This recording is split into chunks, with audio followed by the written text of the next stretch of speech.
Bom, pessoal, hoje a gente vai trabalhar os tipos de ambiguidade. Na aula anterior, na semana passada, a gente viu o que é a ambiguidade e como que a ambiguidade se diferencia da vagueza, segundo os princípios da semântica formal, né? E, além disso, ao final, a gente viu como que a indicialidade pode ser confundida com uma questão de vagueza também, tá?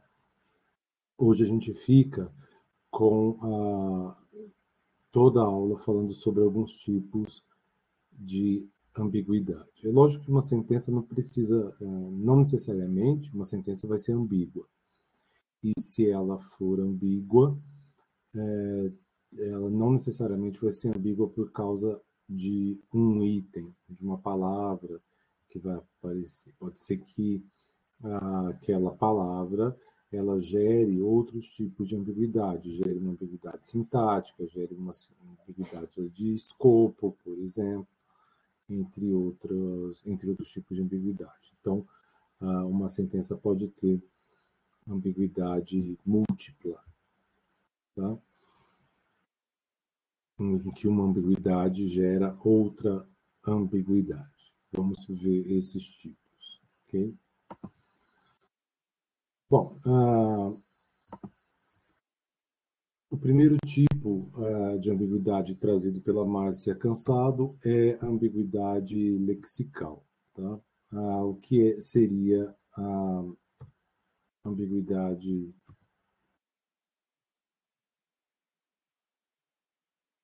lexical? Bom, ela vai trabalhar com os sentidos da palavra banco, por exemplo, numa sentença como eu estou indo para o banco neste exato momento, em que banco seria o quê? A instituição financeira, ou banco seria o assento, o lugar de sentar, né? Eu tenho essas duas possibilidades de interpretação para a palavra banco em língua portuguesa. Bom, a ambiguidade lexical seria, então, aquela dupla interpretação sobre um determinado item lexical. No caso do exemplo, esse item lexical seria a palavra banco. Nas explicações que ela traz, a ambiguidade lexical ela pode acontecer por dois motivos, basicamente. Por uma questão de homonímia ou por uma questão de polissemia. Nós vamos ver o que é agora a homonímia e depois o que é a polissemia. Homonímia. A homonímia são os sentidos da palavra. Os sentidos da palavra ambígua não vão ter relações nenhuma entre si. E aí eu posso ter essa homonímia causada, por exemplo, por palavras que são homógrafas. Por que são palavras homógrafas? Palavras homógrafas são sentidos diferentes para a mesma grafia e o mesmo som, que é o que vai acontecer, por exemplo, com banco. Banco, instituição financeira, e banco, lugar em que se assenta. O cadáver foi encontrado perto do banco. Aqui tem um exemplo do Hilari e do Geraldo, de 1999, indicando, então, que tanto o sentido de instituição financeira quanto de lugar que se assenta tem a mesma escrita. Tá? Mas o que a gente tem, mesmo sendo a mesma escrita, mesmo a gente produzindo o mesmo som, elas têm sentidos diferentes. A palavra manga, por exemplo, um outro caso de palavra homógrafa, ela pode ter o sentido de fruta ou de uma parte do vestuário, né? A mulher cortou a manga. Ela cortou a manga fruta para fazer um suco, por exemplo, ou ela cortou a manga por um acidente da camisa que ela estava consertando, né? Colocando uma manga como essa daqui. Não, isso não é manga, isso é colarinho. Uma manga, essa daqui. Isso é uma manga. Quando ela estava costurando, cortou por acidente. Bom, por outro lado, eu tenho além das palavras homógrafas, que são que têm a mesma escrita e mesmo som, mas sentidos diferentes, eu posso ter palavras que são homófonas, que são sentidos diferentes para o mesmo som e grafias diferentes, né? Então, aqui eu tenho uma certa aproximação dessas palavras. Elas têm o mesmo som, mas elas têm escritas diferentes, né? Como cesta e cesta. Mesmo som, mas uma escreve com SX e a outra com C e S, né? Então, no próprio uso delas, a gente já vai perceber essa diferença, né? Na própria escrita. Margarida Mendes trouxe os ovos na cesta e Margarida Mendes trouxe os ovos na cesta.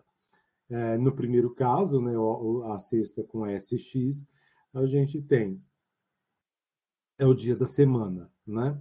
Enquanto no segundo exemplo, Margarida Mendes trouxe os ovos na cesta, cesta com C e S, seria o objeto em que o objeto que ela usou para trazer a cesta. A Márcia Cansado fala que essa distinção entre o que sejam palavras homógrafas e palavras homófonas é pouco relevante, né? O que a gente deve considerar, enfim, como mais importante é exatamente a noção, a ideia de homonímia, né? Que são sentidos sem relação da palavra ambígua. Tá? A palavra em si já tem uma relação de ambiguidade porque ela pode ter mais de um sentido. É essa a questão que a gente deve considerar. Tá?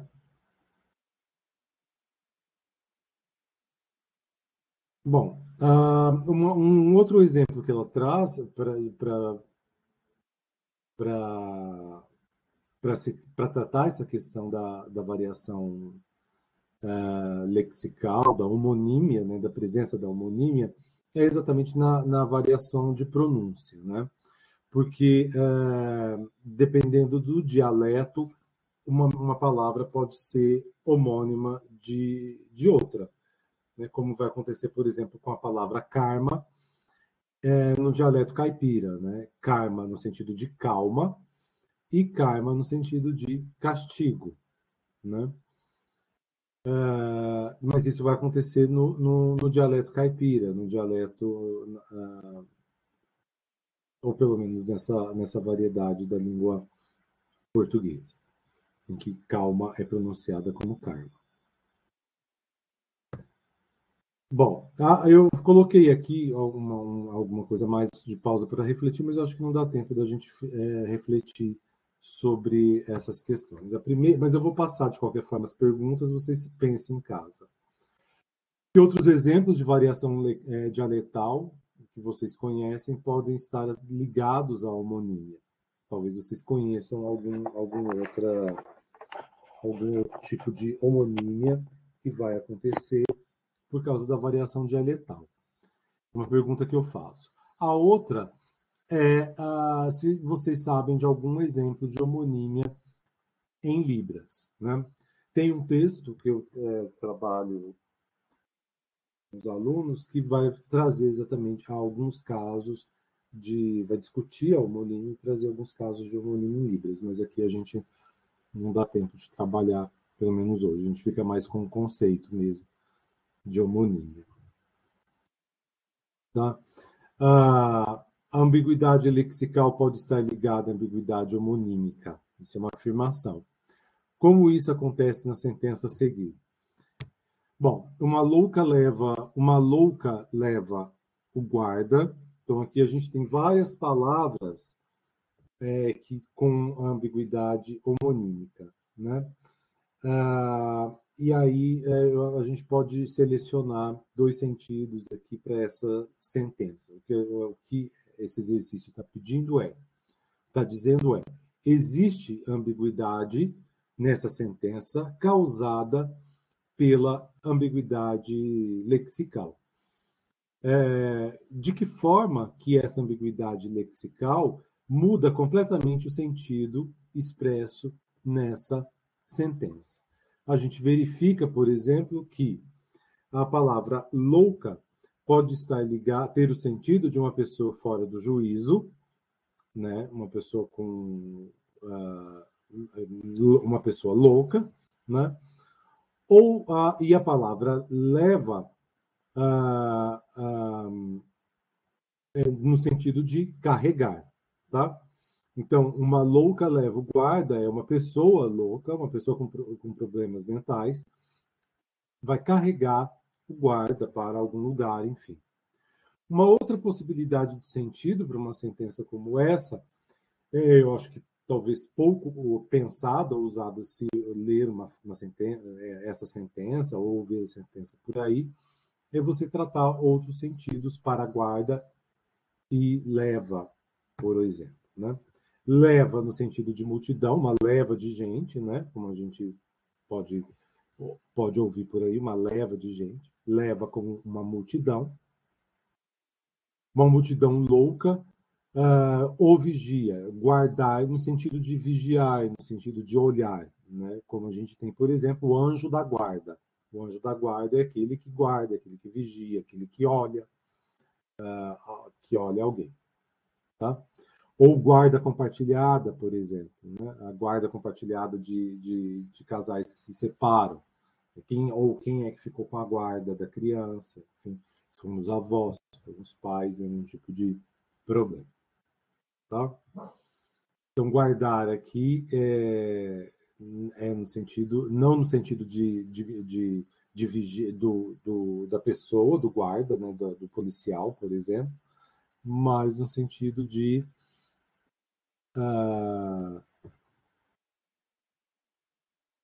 guardar, do verbo guardar. Não é substantivo, mas é. Ok? Certo? Bom, a outra questão que a gente ficou de ver é a questão da polissemia. Né? Além da homonímia, a ambiguidade lexical também pode ser causada por polissemia. A polissemia são sentidos, vai dizer que há relação, enquanto na homonímia os sentidos não têm relação nenhuma. Na polissemia pode ocorrer ambiguidade, ocorre ambiguidade de fato, mas os sentidos da palavra têm relações. Que é o que vai acontecer, por exemplo, com pé. Quando eu digo pé de cadeira, pé de mesa, pé de fruta, pé de página. Então, existe algum tipo de relação metafórica, nesse caso, né? Quem estuda metáfora conceitual em semântica cognitiva, ou mesmo quem trabalha dentro do funcionalismo com questões de gramaticalização, trabalha com polissemia, né? Com essa noção de polissemia. Então, polissemia tem uma ligação muito forte com a semântica cognitiva. Né? Ela não vai tratar aqui, nesse ponto de polissemia, como um caso da linguística cognitiva, mas a gente pode fazer essa ligação. Tá? Então, pé, a gente usa a palavra pé como a base do corpo humano, e essa base, por que existe uma certa metonímia, metáfora ligada, uma mudança de sentido aqui? Existe um sentido básico de pé, que é a base que sustenta o corpo, né? O que deixa a gente caminhar, deixa a gente em pé, deixa a gente se equilibrar. Então, essa seria a parte básica, o sentido básico da palavra pé. E esse sentido básico, ele é, por algum motivo, ou pelo menos algumas propriedades desse sentido básico são transferidas para outros objetos. Sai do corpo humano, né, como se fosse uma parte do corpo humano, E aí, por algum tipo de associação de sentido, na categorização de outras palavras, de outras expressões, esse sentido básico é transferido para esses objetos, né, na categorização. Daí, cadeira, ter um pé. Daí, mesa, desculpa. Daí, mesa ter pé, fruta também ter pé e página ter pé.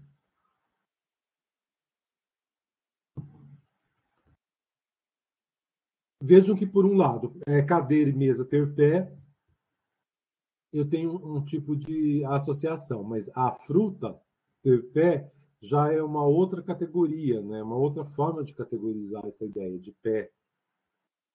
E mesmo a página ter pé, né? A gente pensa, a gente usa a palavra pé para objetos diferentes, né? Cadeira e mesa, por um lado, que a gente fala que tem até perna, né? Pé de cadeira, pé de mesa, ou perna, também tem. Uma... E, e fruta tem também o pé, né? Que é a base que sustenta, essa ideia de sustentação de base, ela tá ligada em todos esses casos. E mesmo o pé da página, que é o pé da página, aquela parte mais embaixo que se tem na folha de papel, na página de um livro, de um livro, sobretudo. Tá? E eu posso ter outras expressões além disso. A mesma coisa vai acontecer com rede. Rede também seria polissêmica, porque eu teria um sentido básico de entrelaçamento, né? Por exemplo. E, então, a partir dessa ideia básica de entrelaçamento, eu transfiro essa ideia básica para outras expressões, que é o que vai acontecer, por exemplo, com rede de deitar, que é uma rede, a rede de deitar é uma rede tecida, né, que houve entrelaçamento de alguma forma dos fios, né, e que foi construída aquela rede para você se deitar. A rede elétrica, em que também há entrelaçamento de fios para condução elétrica, e a rede de computadores, que seria talvez um sentido mais virtual, um sentido mais menos concreto, assim, porque a rede de computadores não é alguma coisa que existe na virtualidade, né? No mundo virtual, na internet. Não é a ligação, simplesmente o computador, mas as formas de ligação, de entrelaçamento que a gente pode ter de, de computadores, né, por meio da internet. Certo? E aí ela vai completar que essa relação que a gente consegue fazer, ela vai se dar pela intuição do falante, ou seja, pelos conhecimentos que esse falante tem dos conhecimentos lexicais que ele tem da língua, né? Não necessariamente da sua própria língua, mas de qualquer língua que ele conheça. Né? E geralmente esses conhecimentos são conhecimentos históricos desses itens lexicais, porque como que a gente chega? Os linguistas, quem faz linguística histórica, que trabalha com cognição, trabalha com gramaticalização, processos de gramaticalização, esses os linguistas vão tentar exatamente desvendar como é que se deu esse processo de construção de polissemia, né? Ou como que a polissemia foi desfeita na língua, como ela foi feita, construída, como ela foi desfeita posteriormente, que é uma coisa que pode acontecer também. Então, intuição, conhecimento histórico, e aí ela diz também que a polissemia é bastante estudada e que alguns problemas que pode acontecer é o falantes ou os falantes não concordarem com as relações que um item pode ter com o outro. Tá? E a recuperação histórica, né? A gente falou do conhecimento histórico, essa recuperação histórica do item lexical, ela pode ser difícil de ser feita, porque hoje os itens lexicais ou os sentidos expressos podem não ter relação, então ela não pode ser manifesta. E aí entraria o linguista histórico, na verdade, né, para tentar verificar se é possível reconstruir isso em tempos anteriores na língua, esses sentidos. Tá? Importância da distinção homonímia e polissemia. Palavras polissêmicas têm mesma entrada lexical. Isso aqui eu acho meio um tanto quanto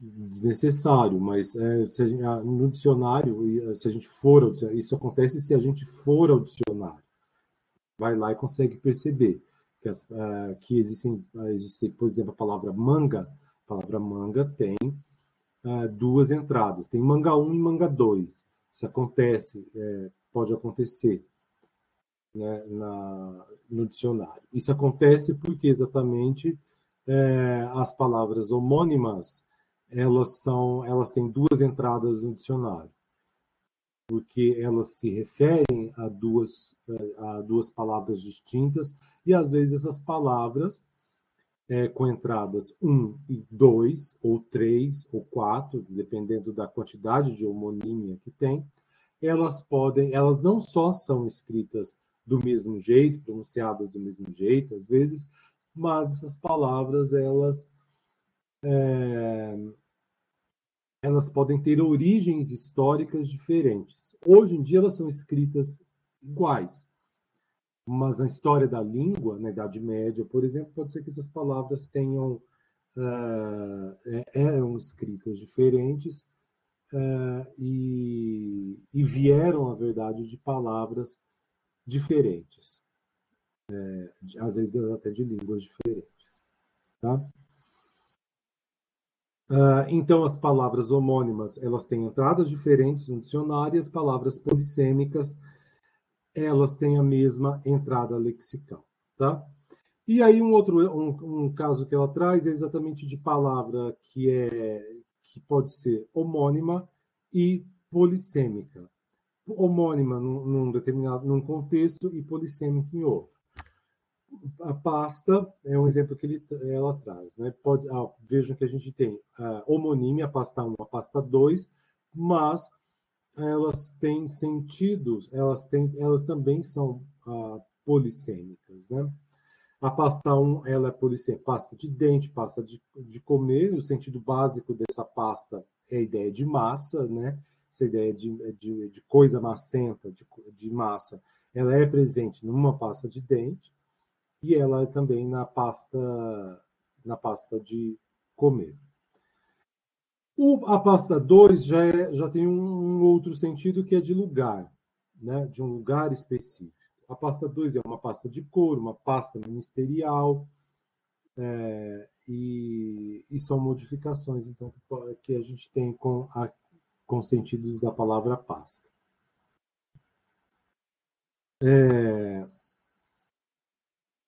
Bom, e aí outros casos que a gente tem por exemplo, para verbos, por exemplo, na descrição gramatical, é você considerar, na semântica da descrição gramatical, a questão das funções semânticas, né? Dos papéis temáticos. O verbo quebrar, por exemplo, que a gente viu na aula passada, trabalhou um pouco com ele pode ter vários sentidos, né? E aí um dos sentidos é exatamente o de quebrar, de estilhaçar, né? E aí eu tenho, por exemplo, eu tenho um agente, tenho um paciente, isso pode acontecer, de ter um agente e de um paciente. Mas, por outro lado, eu posso ter, o verbo quebrar pode ter outros papéis temáticos associados a ele. A gente viu, por exemplo, o verbo ter uma causa e ter um paciente, que é o que vai acontecer, por exemplo, com o João quebrou o vaso com o empurrão que levou, por exemplo. Aí eu tenho o João não é exatamente o, o agente, ele é um causador da, daquela ação, né? Então a gente não tem, porque o agente na verdade ele não aparece no verbo. E aí, e o vaso continuar sendo o paciente porque ele sofre a ação, né? Ele muda de estado. Em quebrar, nesse outro, na ideia de decepcionar, eu não tenho também a presença de um agente, mas eu tenho a presença de um experienciador. Então, eu mudo a categoria de verbo aqui. Eu não tenho o mesmo verbo, né? Porque quebrar o vaso, eu tenho um verbo de ação, mas quebrar a cara, que é o sentido de se decepcionar, eu não tenho mais um verbo de ação. Tenho um verbo de experiência aqui. Então, a pessoa que quebra a cara, ela não sofre a ação do verbo quebrar, porque a cara dela não foi quebrada, de fato. A pessoa, ou quebra, quando eu digo eu quebrei a cara, eu não peguei uma marreta, um tijolo e bati na minha cara até ela ser quebrada. Aqui eu tenho uma metáfora do verbo quebrar. Então, quebrar aqui no sentido de decepcionar, eu tenho um eu que é um experienciador. E só aparece o experienciador, porque quebrar a cara tem um sentido sozinho, né, por si só. Não é quebrar a cara, mas é quebrar a cara. Ok? E aí, alguns outros exemplos que ela traz, com alguns outros problemas, é o verbo ir, que é auxiliar. A questão é, o verbo ir auxiliar é também e ao mesmo tempo um verbo de ação? O verbo auxiliar é um verbo de ação? Essa é a pergunta, é uma primeira pergunta que ela faz. E só faz também, que podem ser estudos que podem ser feitos posteriormente. Se ir auxiliar e ir de ação é o mesmo verbo. Outra pergunta é se um mesmo item lexical pode ser um substantivo e uma forma verbal. Se canto, o canto e eu canto são são a mesma palavra. Canto substantivo e canto verbo são uma mesma palavra. Essa é uma outra pergunta que ela faz. Tá?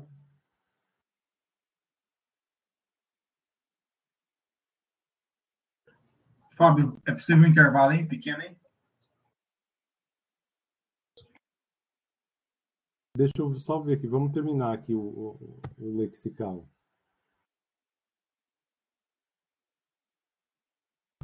Isso daqui, aqui é o exemplo do canto, né? Aquele canto era o preferido pela Yolanda, em que canto pode ser música ou lugar. E Henrique cortou a folha de papel ou folha de árvore, e Frederico esqueceu sua concha. Folha de papel, desculpa, a concha de mar ou a concha de cozinha. Depois vocês olham direitinho esses sentidos para verificar se essas palavras canto, folha e concha são palavras polissêmicas ou palavras homônimas. Ok? E vamos fazer um intervalinho então. Se alguém tiver alguma dúvida, pode escrever aí. Aqui ainda está sem dúvida.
Vamos lá. Nossa, eu deixei aqui rodando, não parei. Mas vamos para os casos de ambiguidade com preposição. Não vou discutir essa questão que ela faz aqui de ser ambiguidade, de ser vagueza, porque ela chega à conclusão que se trata de ambiguidade sempre. Tá? O quadro da Maria é muito bonito, e aí a questão é, o quadro da Maria, essa Maria é o quadro, esse quadro é um quadro que a Maria pintou, esse quadro é um quadro que a Maria possui, a Maria tem, ou esse quadro é o quadro que fizeram da Maria. Então, essa questão com a preposição, sobretudo a preposição de, né, chamada de preposição leve, pode ter mais de um sentido, né? Pode indicar mais de um sentido para aquela expressão. Tá? A mesma coisa vai acontecer, por exemplo, com o burro do Paulo anda doente, em que eu posso ter o burro animal ou o burro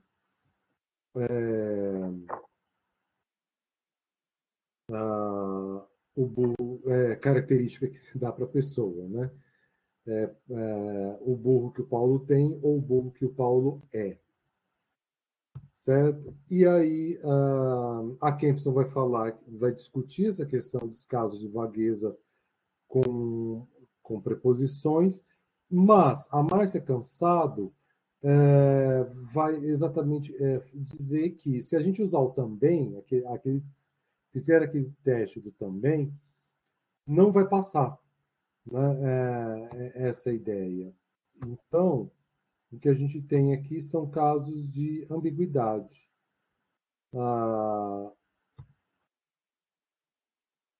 Tá? Então, muitas pessoas compraram o quadro da Maria e o do João também, o quadro do João. Então, o sentido ele vai junto, né? Então, trata-se de ambiguidade mesmo. Tá?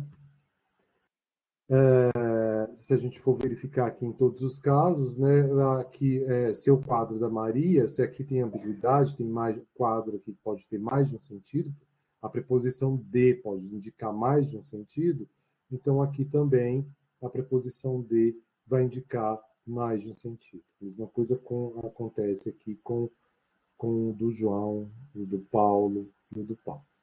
Tá? O livro O Burro do Paulo, o livro do João, o Trem do João. Certo? E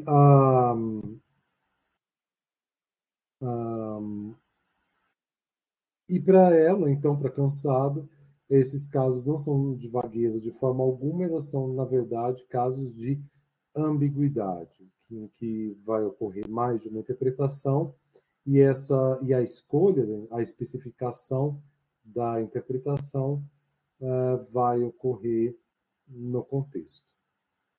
Tá? Qual é o sentido que ocorreu ali? Várias pessoas moram aqui, a pessoa indicada já chegou aqui sim, né, com várias, a pessoa indicada, aqui tem uma certa ideia de vaguidão. Aqui eu não tenho duas interpretações para várias pessoas, nem para a pessoa indicada. Acontece que elas não foram especificadas aqui na sentença. Pode ser qualquer pessoa, né? Então, é diferente dessa questão das preposições, tá?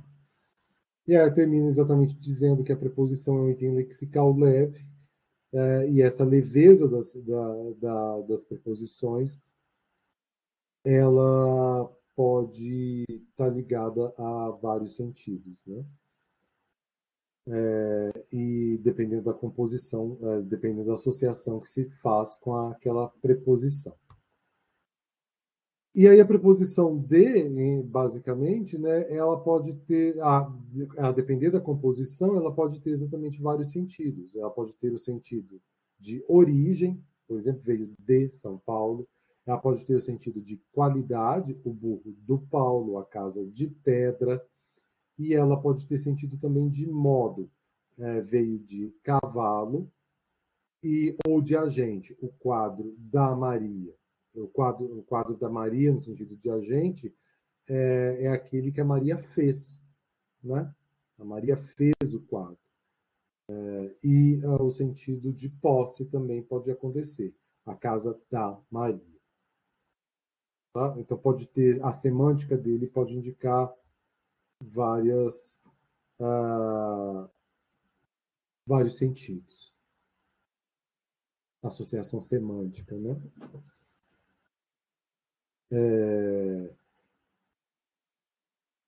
E aí eu não tenho outras possibilidades, segundo ela, para a preposição de, como, por exemplo, a ideia de afetado e a ideia de companhia. Eu estou pensando aqui no que eu posso selecionar aqui para falar, o que não posso pular.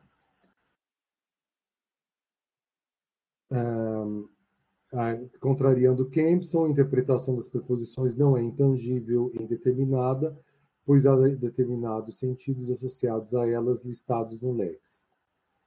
Preposições não podem ser colocadas de forma arbitrária, mas em contextos com compatibilidade semântica com os sentidos que elas têm. A Maria veio de São Paulo, com São Paulo sobre São Paulo deve-se ter sentido de origem. Então, a compatibilidade semântica, né, que ela está dizendo aqui, de vir de São Paulo, esse sentido de origem. Com São Paulo sobre São Paulo, eu não vou ter esse sentido de origem. E comprar uma casa com sentido de valor. Mas em 100 mil reais ou contra 100 mil reais, essa ideia de valor não vai aparecer. Tá? Então seria gramatical. A ambiguidade é gerada exatamente pela leveza do conteúdo semântico. Por que pela leveza do conteúdo semântico? Porque essa leveza do conteúdo semântico faz com que a preposição seja utilizada em vários contextos com sentidos diferentes, né? A gente viu aqui no slide anterior esses vários sentidos, em que pode ser o sentido de origem, o sentido de qualidade, o sentido de modo, o sentido de agente e o sentido de posse. Bom, deixa eu ver se acabou. E logicamente que algumas preposições vão ser mais leves que outras, né? Então, eu tenho o sentido, às vezes, pode indicar os sentidos atribuídos àquela preposição podem ser variados. E outros, eles são menos variados, como vai acontecer, por exemplo, com até. Até tem um sentido mais pleno. Quando a gente usa a palavra até, ele tem pouca variação de contexto, pouca variação de sentido, e diferentemente da preposição de, né? Pode ter mais de um sentido expresso em contextos diferentes. Tá? E aí eu tenho outros casos, como por, o João fez a prova pela Maria, né? Pela no sentido de em intenção da Maria, ou no lugar da Maria. Tá? A preposição sobre, em cima do carro, em cima de, né, com a preposição indicando superioridade, ou indicando assunto. Sobre indica assunto, ou indica superioridade, ou que está em lugar superior, tá? Em cima. E a conclusão que ela chega é de que as sentenças envolvendo preposições com mais de uma interpretação são casos de ambiguidade lexical, em que o contexto vai funcionar como selecionador do sentido desejado. O quadro da Maria é muito bonito, ela é uma excelente pintora. Bom, o contexto aqui seleciona, porque se ela é uma excelente pintora, Maria que é o agente de pintar o quadro. Se fosse o quadro da Maria é muito bonito, ela posa bem para foto, posa bem. Ou ela é uma ótima modelo. ela é uma ótima modelo. Sim, aí ela não é o agente da, ela não vai ser o agente da ação, né? O agente de pintar o quadro. Nesse caso, ela vai ter um outro papel na expressão que não é de agente. Bom, enfim, ou então ela pode ser a possuidora. O quadro da Maria é muito bonito, ela comprou em Nova York. E aí ela é a possuidora, né? Ela vai reivindicar a posse. O contexto, então, seleciona esses sentidos. E aí a questão é com a palavra ou agora, né? Um caso de vagueza, um caso de implicatura. Também não vou ficar aqui discutindo esse caso de vagueza ou de implicatura, porque ela vai chegar na questão de ambiguidade. No primeiro caso, todo mundo é par ou ímpar, não não vai ocorrer duplo sentido, né? Não vai ocorrer ambiguidade aqui. Eu só tenho uma interpretação para a palavra ou, que é uma interpretação exclusiva.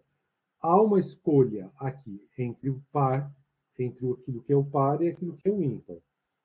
Tá? Então há essa possibilidade de sentido. Diferentemente da questão abaixo. Você quer café ou leite? Em que eu posso ter uma interpretação que é exclusiva, que a resposta, em que isso vai ser dado pela resposta, em que eu vou selecionar, alguém pergunta, você quer café ou leite? A pessoa vai selecionar uma das duas, né? Eu quero café, ou vai dizer leite, quero leite. Ou então eu posso ter uma interpretação que é inclusiva, em que eu quero as duas. Eu quero café com leite, eu quero os dois. Quero café e quero leite. Tá? É uma interpretação possível também. A exclusiva e a inclusiva. E aí, esse segundo caso, elas ficam discutindo se ambiguidade ou se vagueza e chegam à conclusão de que se trata de uma ambiguidade com a palavra ou, com o item lexical ou. Ah, e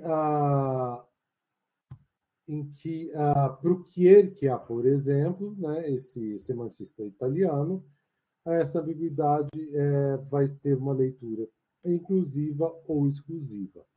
Tá? Pragmaticamente, o que vai acontecer? A gente pode associar ao ou, ao item lexical ou, a palavra ou, apenas uma das leituras, deixando a segunda por conta de uma inferência guiada pelo contexto, ou seja, uma implicatura. Há pesquisas que vão evidenciar essa possibilidade. Se eu fosse lexicalmente ambíguo, bom, o que vai acontecer pragmaticamente aqui antes de eu entrar na outra questão? É que, para aquela lá, você quer café ou leite? Bom, a ideia de exclusão, de selecionar a ideia, uma ou outra, ela está ali dada. A ideia de inclusão, ela vai ser feita por uma inferência. A gente infere essa outra possibilidade, essa possibilidade inclusiva com a preposição ou, de que vai selecionar os dois, o café e o leite. A escolha vai ser os dois, tá? A gente infere essa outra possibilidade, por isso que há essa resposta. Eu quero os dois.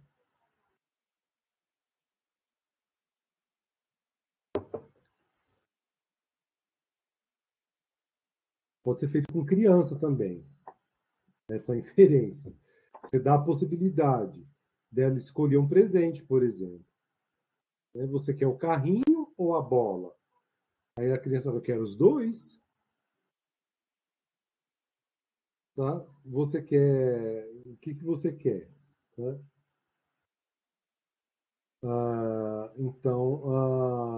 E essa possibilidade, essa outra possibilidade de ser os dois, de ser uma interpretação inclusiva, ela é dada por uma questão de inferência.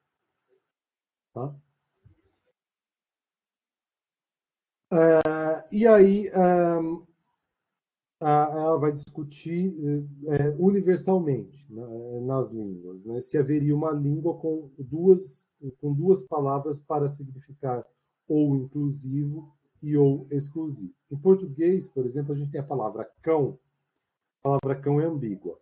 É um animal cão, um animal cachorro, e é também cão também vai indicar uma parte da arma de fogo. Uma parte de uma arma de fogo. Eu não sei exatamente qual é o cão da arma de fogo, não consigo dizer qual que é.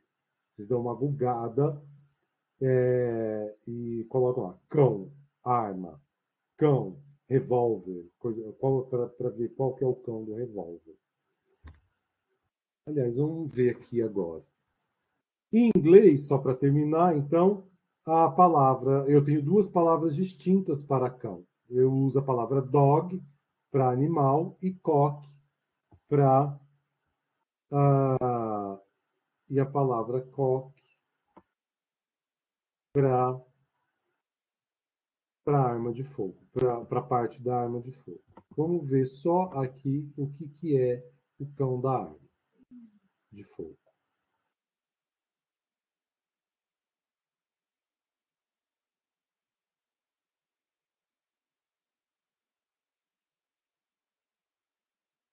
É a designação da peça de uma arma de fogo responsável por propiciar energia para o impacto contra a espoleta do cartucho. Então, certamente essa parte de trás aqui. Ou também chamado de hammer, né?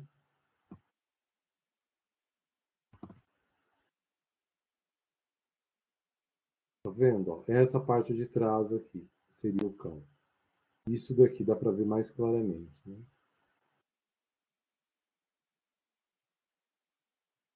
Certo? Então, isso seria aquilo que a gente chama de cão para arma de fogo, ou hammer. Você está falando de diabo para hammer, para cão, Germano? Para cão. Ele é o cão. Também pode significar o diabo. No sentido de que ele é o diabo, de que ele é ruim, de que ele é maldoso. Cão. Aí eu tenho uma metáfora, né? Sim, mas falando de cão também pode se referir a. Também tem nessa ambiguidade.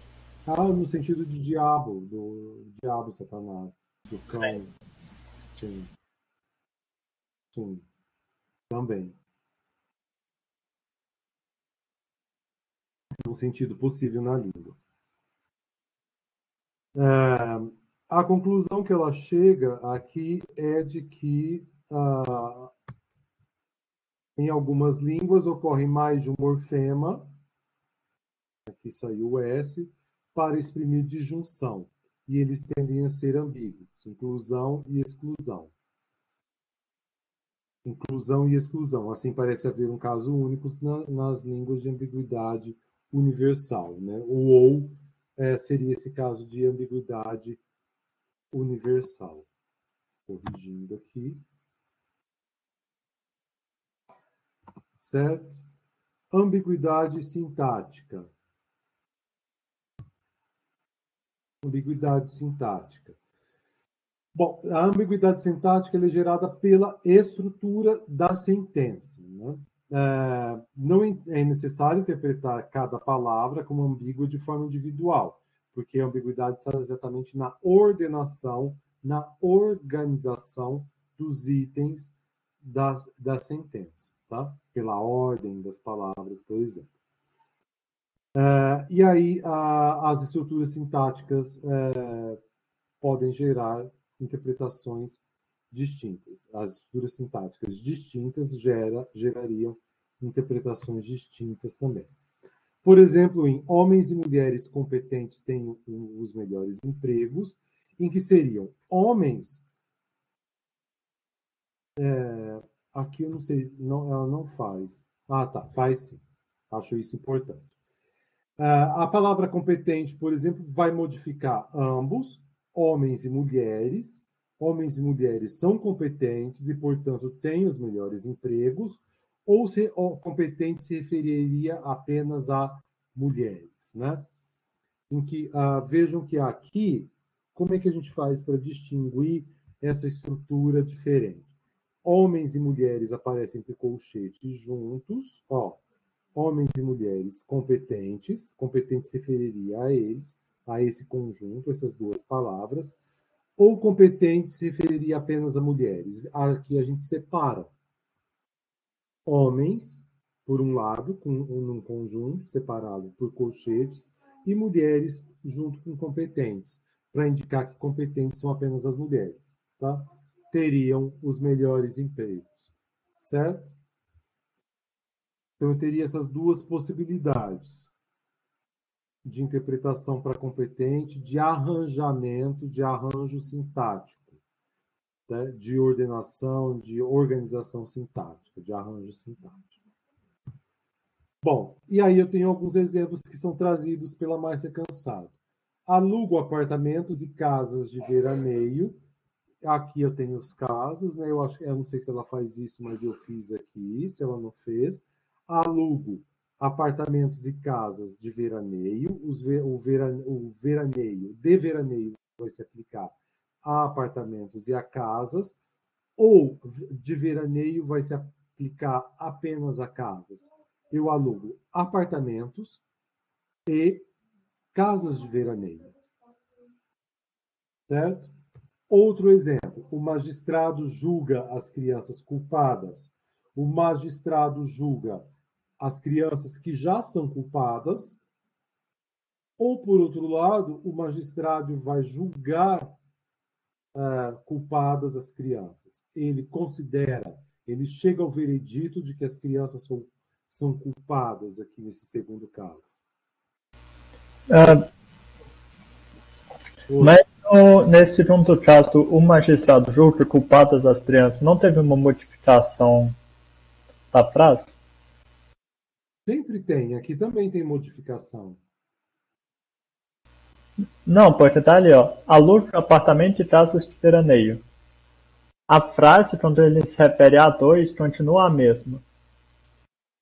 No magistrado julga crianças, a culpadas foi parar na frente de julga, e não de criança. Mas não tem problema, não. Aqui é só por uma questão de aproximação para usar os colchetes.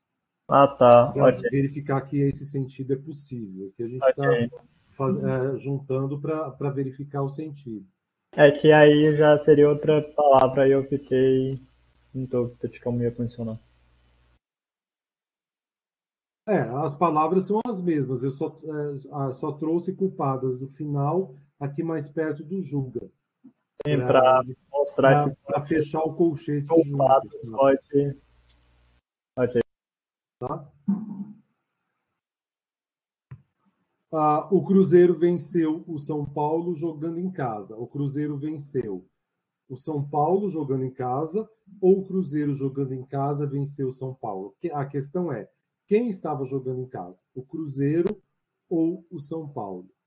Tá? A ambiguidade sintática aqui em relação à oração, a quem é o sujeito, na verdade, do verbo jogar aqui, da oração reduzida. Se é o São Paulo ou se é o Cruzeiro.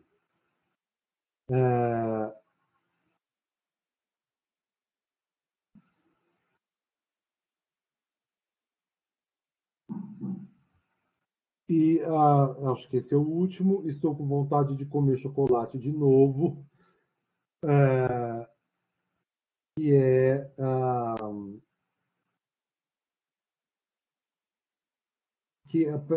que é o de novo, né? O de novo vai se referir à ação de comer chocolate ou à vontade. O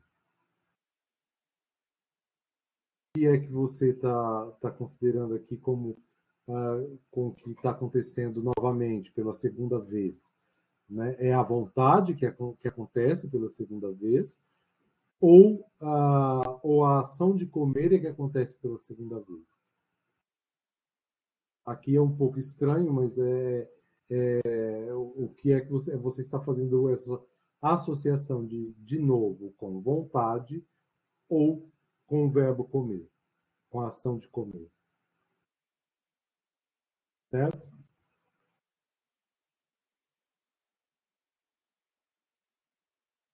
Por que acontece a ambiguidade sintática, então?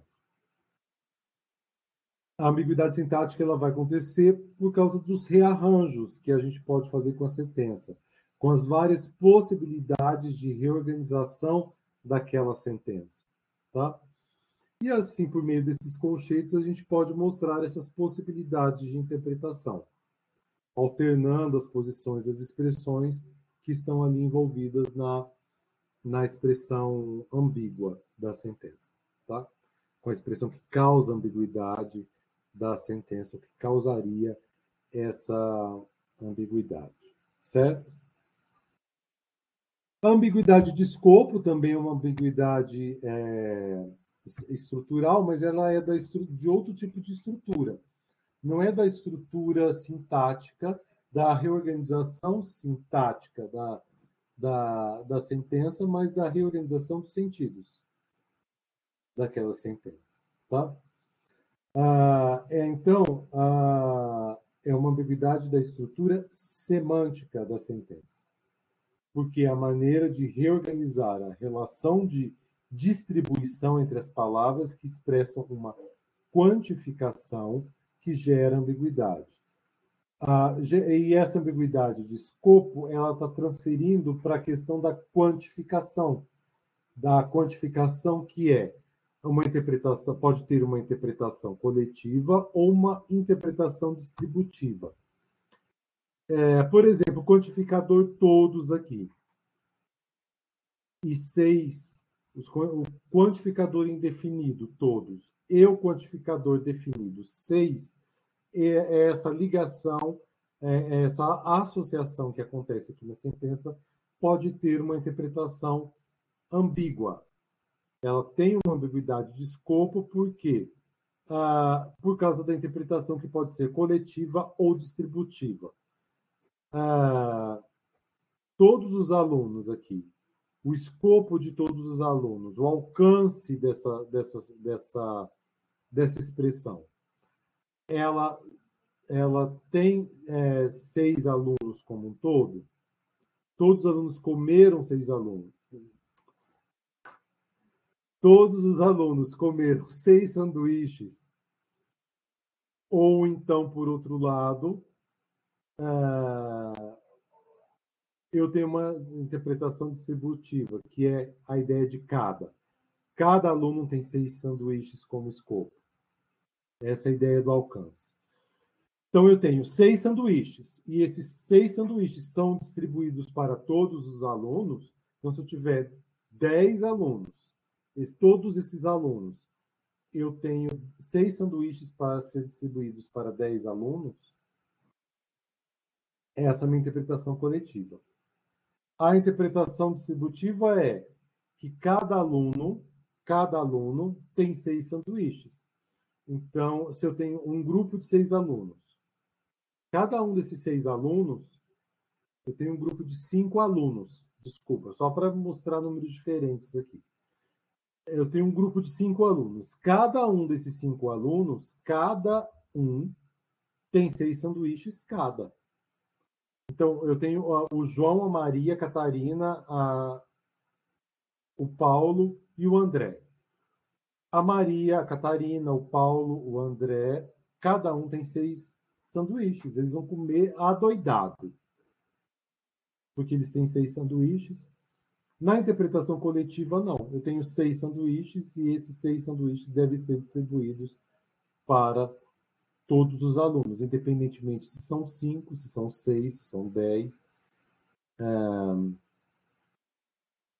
Esses 6 sanduíches são dados a eles. Certo? Estou ficando cansado, eu já estou enrolando aqui. Eu já estou enrolado para falar aqui. Bom, os alunos dessa sala falam 2 línguas. A gente já viu esses exemplos lá atrás, né? A notícia acarreta ou não. Isso, na ideia de acarretamento. E a gente viu que não acarreta porque causa ambiguidade, porque tem a presença de ambiguidade. E aqui a gente está vendo por que existe ambiguidade nesses casos de quantificadores, né? Os alunos da sala falam 2 línguas. A questão é, todos os alunos que estão nessa sala, que pertencem a essa sala, vão falar as mesmas línguas, essas mesmas duas línguas, português e Libras, por exemplo. Todos os alunos falam essas duas mesmas línguas. Ou então, por outro lado, numa leitura distributiva, é que eu tenho cada um desses alunos, né, que pertencem a essa sala, vão falar duas línguas diferentes. Então, há alunos que vão falar português e Libras, há alunos que vão falar português e inglês, há alunos que vão falar francês e alemão, há alunos que vão falar mandarim, tagalog e assim por diante. Tá? O Carlos e o José são ricos. O Carlos e o José, na leitura coletiva, no sentido de todos, são ricos juntos, ou numa leitura coletiva, eles vão ser cada um rico, de forma separada. O Carlos é rico e o José são ricos. Aí junto eles ficam milionários. Tipo Angélica e Luciano Huck. Eles são ricos juntos ou eles são ricos separados? Eu diria que eles são ricos juntos e são ricos separados, no caso da Angélica e do Luciano Huck. Se os dois se separarem, eles permanecem ricos. Mas se eles estão juntos, eles são arquimilionários. Eles têm ilhas juntos. Eles têm... enfim, eles são super ricos. Ok? Tudo bem? Se eu substituir Carlos e José, são ricos por Angélica e Luciano Rico. E Luciano Rico, não. Ficou bom, Luciano Rico. Luciano Huck. O Angélica e Luciano Huck são ricos, a gente pode verificar isso, discutir isso. Se eles são ricos juntos ou se eles são ricos separados. E eu diria que das duas formas, no caso, né? O Luciano Huck e a Angélica já era rica. O Luciano Huck já era rico.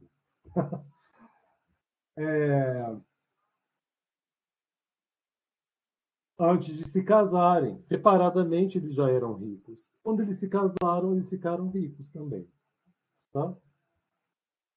Eles ficaram mais ricos ainda. Ok? Espero que do Luciano Huck da Angélica tenha clareado essa ideia do rico, de ficar rico, de ser rico. Todo mundo ama uma pessoa.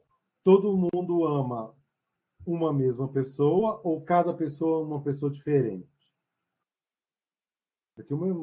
Isso aqui é uma expressão genérica, né?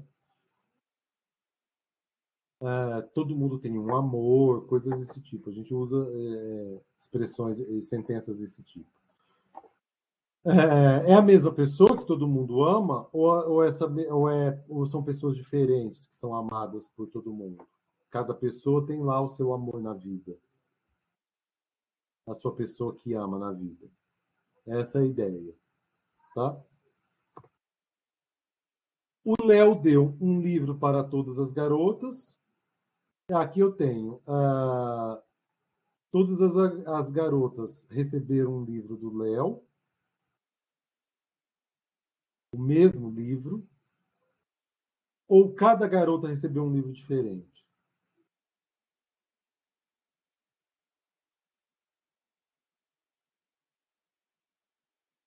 Tá?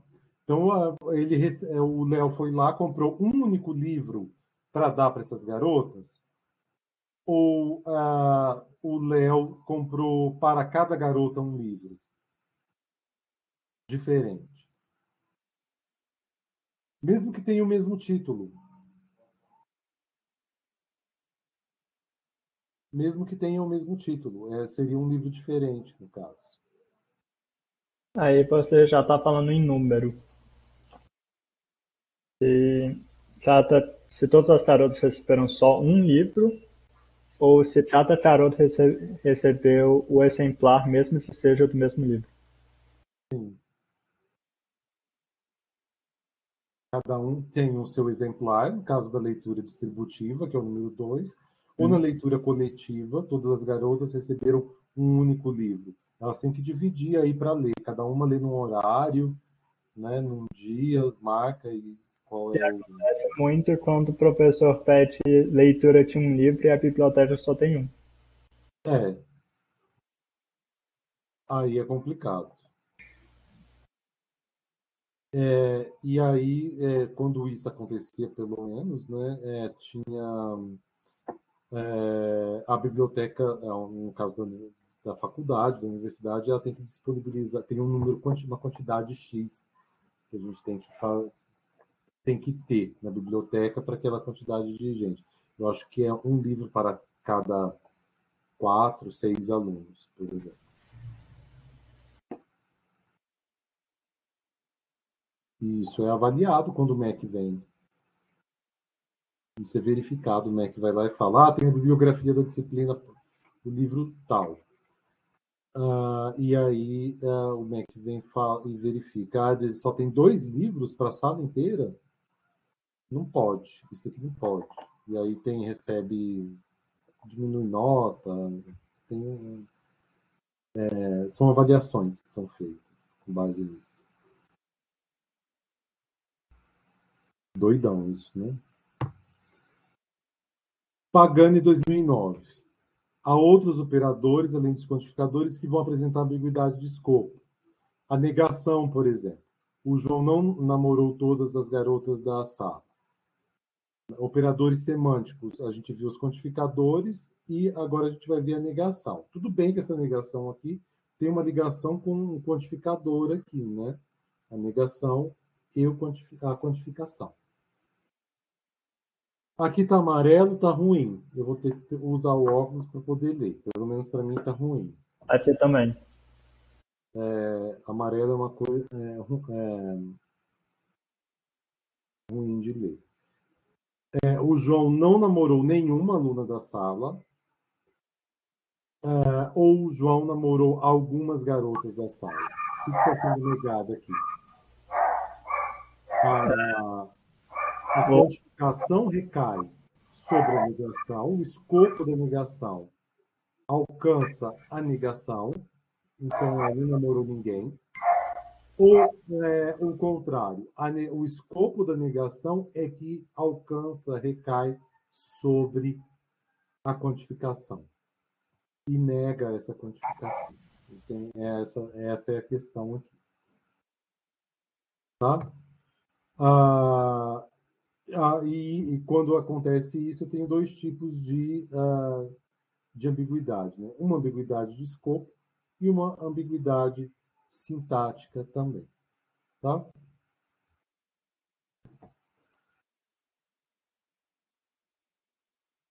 Ok? Ok. Gente, não... É sintática, né? Oi? É uma de escopo e outra sintática. Não é uma de escopo e outra sintática. É de escopo e sintática. Isso. É uma e outra. As duas. Acontece as duas.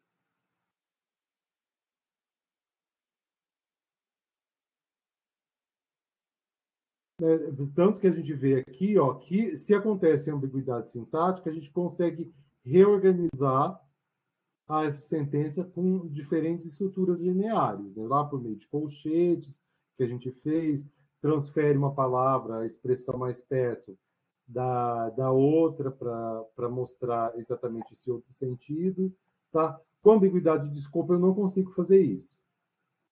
Eu não consigo reorganizar a linearidade da sentença. Porque é uma questão de sentido. Só de sentido. Tá? Bom, não deu tempo de novo da gente terminar aqui, pessoal. A gente vai ter que deixar isso para a semana que vem. Tá? Os outros casos, porque já é 11h31.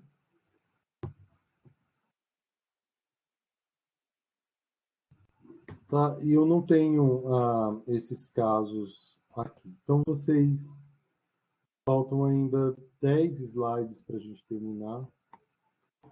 Faltou ambiguidade por correferência, por papéis temáticos, a construção com gerúndio, assim, que não é nem e as ambiguidades múltiplas. Se vocês quiserem, a gente termina. Se o Kleber puder também. Não, é que tá tarde e tenho coisa para fazer aqui em casa. Tá bom. Eu tô aqui até 12h20 com você, viu? Até teve que sair. Tá, então, tem aluno da outra sala aqui, da 11h30? Eu ainda não Tem. tenho. Se vocês quiserem, eu gravo aqui com o Kleber e aí deixa gravado, mas em meia hora eu termino isso daqui. Aí é com você. Eu prefiro, pelo menos eu prefiro estar presente, nem mesmo que seja só para ouvir falando. Tá bom, então a semana que vem a gente termina. E aí Ok. transfere. E aí, o que vai ser a avaliação disso daqui? Em vez de ser uma atividade que vai valer poucos pontos, né, só de presença, eu vou considerar os 20 pontos da avaliação na semana que vem. Porque a gente está um pouco atrasado com essas questões. Esse semestre está sendo ruim, está sendo péssimo. Acho que a gente cansou demais, né? Não é essas 2 horas, isso está atrasando um pouco o trabalho. Então, Ok. então, a semana que vem a gente termina, ok? Ok.